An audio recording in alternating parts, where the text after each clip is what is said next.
When the lights come up on a theater production, there's two pieces the audience notices: the actors and the set. At a recent Hoover High School production, one student had a big role with both of those parts. Hello, I'm RJ Monroe, and welcome to The Spotlight.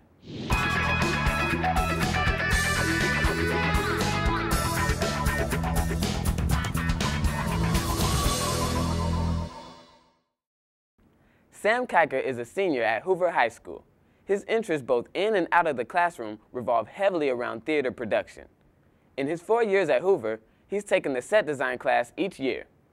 Because of his dedication to the theater program, he was chosen to design this year's set for the winter production of A Christmas Twist. We had a chance to sit down and talk with Sam about what this experience has meant to him and where he wants to go from here.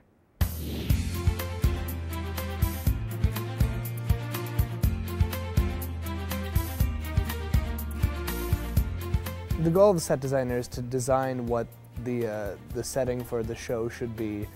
And for this show, what we needed more than anything was a unit set, because there are so many different places that the play is being carried out. There's a bunch of different scenes that it's set in.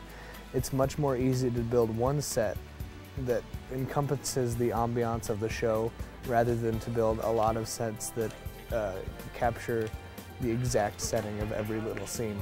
And on top of that, we decided to go with a higher concept, which means that we would model it off of something else to make it have the ambiance of another piece of work.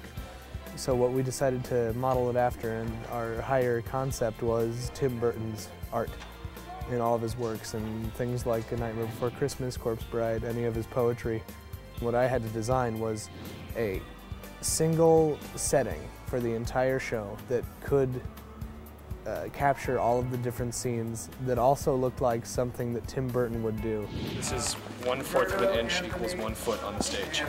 So you're going to measure each one, and you're going to figure out how wide it is and how tall it is, and then figure out how much 1/4 inch ply you're going to need from there. A Christmas Twist is it's a comedy, first of all, so don't let the name fool you. It's a comedy that's based off of A Christmas Carol and Oliver Twist, hence A Christmas Twist. And basically what happens is that you've got all these different characters from both of the plays interacting with one another, and the story's kind of interweaving. But along with that, we've got the concept for the show itself is to make fun of the Christmas classic, as to keep things from being saccharine and just disgustingly jolly. Oh, yes, so flute, chair, flute chair, flute chair, flute chair. Future! The Ghost of Christmas Future! Oh, good. I'm so happy you didn't go with the Ghost of Christmas Yet to Come. It's making fun of all your Christmas classics, but it's also just a comedy. And the script itself was hilarious, and it was absolutely funny. But on top of that, we've rewritten it a little bit so that it includes comedy from the area, things that are around the Des Moines area that other people in the area who are coming to the show would find funny.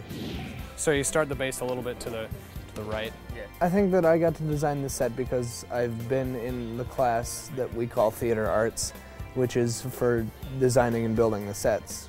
I've been in it for all 4 years of my high school, and I've been active in all the plays, so I've had a chance to actually have some hands-on experience with the construction and production of the plays, not only on stage but backstage quite a bit as well. In a general sense, my biggest challenge is communicating to the director and to the other people who are working on the set what I would like without being too demanding, and that's a big challenge because we did want to do a lot for this set and we wanted to make it look very good.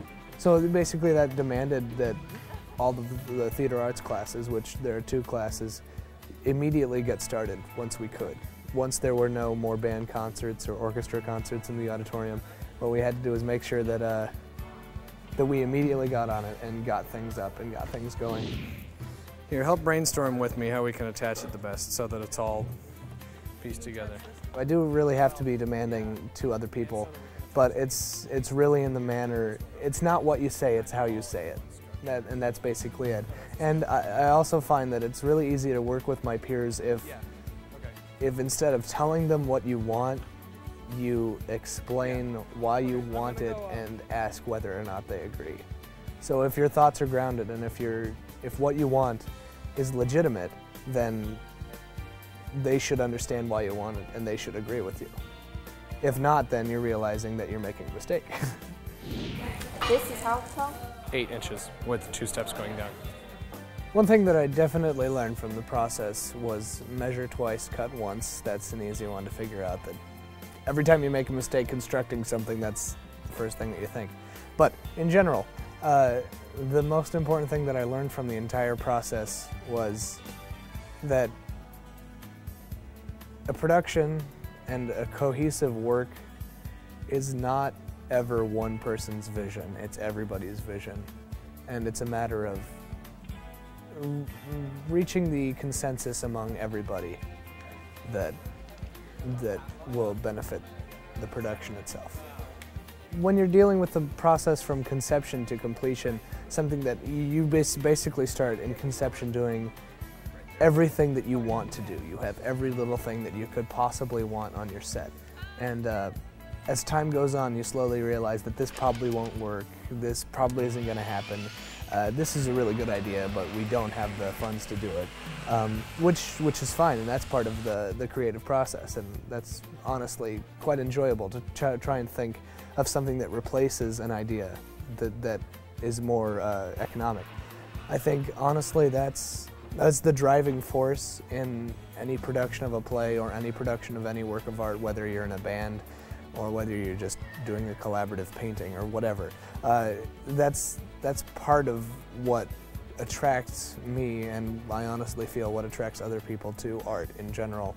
And when I consider the process for this play, I've worked with so many talented students and with a really helpful director, and making those compromises and getting things not the way that I want them, but the way that everybody wants them, while still keeping my vision, was the best. And that's what I enjoyed more than anything, is working with other people and having them, not necessarily having them agree with me, but having them help my vision to progress, which was amazing, and it was great.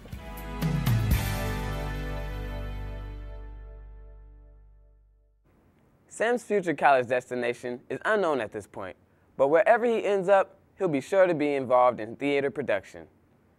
This has been another Channel 12 Spotlight.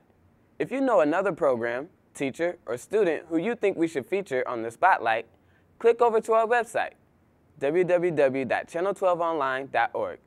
Select Suggest a Story and tell us about them. I'm RJ Monroe. Thanks for watching.